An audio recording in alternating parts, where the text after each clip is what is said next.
India is under threat. और इस बार मैं टेररिज्म की बात नहीं कर रहा हूँ, वो तो अनफॉर्चुनेटली चलता ही रहता है। आज मैं जिस खतरे के बारे में बात कर रहा हूँ वो हमसे 4000 किलोमीटर दूर अफ्रीका के कोने इथोपिया से आ रहा है। इस टॉपिक पे फिलहाल अभी इंटरनेट पे काफी ज्यादा मिस इन्फॉर्मेशन फैल रही है, जिसकी वजह से लोगों में डर का माहौल बन गया है। तो मैंने सोचा क्यों ना थोड़ी रिसर्च करके मिस्टर इन्फॉर्मेशन को भी फैला दिया जाए। अच्छा सॉरी, ये थोड़ा लेम था ना। एनीवेज, शुरुआत से शुरू करते हैं। डेट है 23 नवंबर 2025। इथोपिया के अफार रीजन में एक वोल्केनो है, हाईली गबी करके। ये वोल्केनो पिछले 12,000 सालों से बिल्कुल शांत था। लोगों को लगा था कि ये बस एक डेड माउंटेन है, लेकिन 23 नवंबर की सुबह ये ज्वालामुखी अचानक से फूट पड़ा। एक्सप्लोजन इतना ज्यादा पावरफुल था कि राख का एक ऐसा क्लाउड बन गया जो सीधा 15 किलोमीटर ऊपर तक चला गया।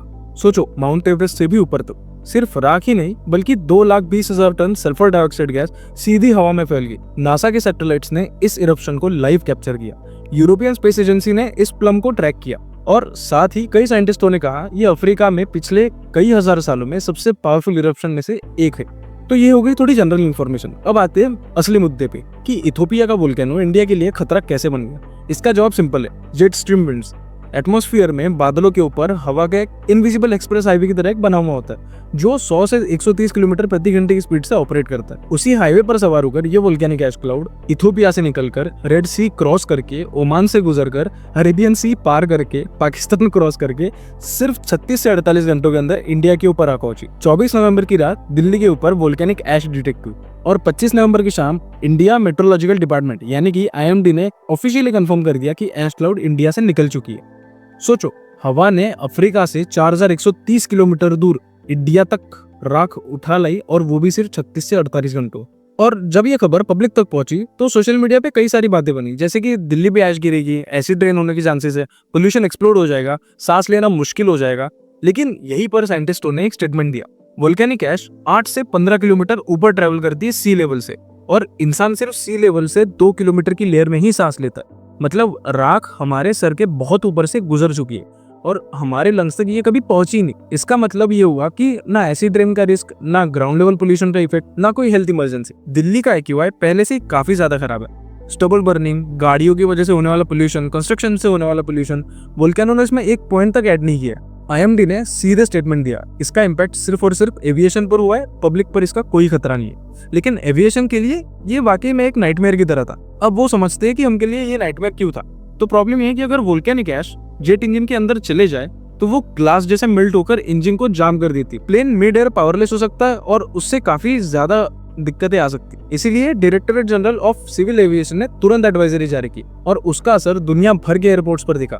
एयर इंडिया की 13 से ज्यादा इंटरनेशनल फ्लाइट्स कैंसिल हो गई। आकाशा एयर ने गल्फ के रूट्स बंद कर दिए। इंडिगो, स्पेस जेट, KLM के प्लेन्स डाइवर्ट हुए। सिर्फ दिल्ली एयरपोर्ट पर 7 इंटरनेशनल फ्लाइट्स कैंसिल और 12 फ्लाइट्स डिले हो गई। 2-3 दिन तक पूरा एयर ट्रैफिक एक डिलेड हार्टबीट की तरह चल रहा था। और फिर जैसे ही ऐश क्लाउड चाइना की तरफ बढ़ी, ऑपरेशंस नॉर्मल होने लगे। तो अब इससे ये बात क्लियर होती है कि दिक्कतें लोगों को नहीं बल्कि सिर्फ एविएशन को थी।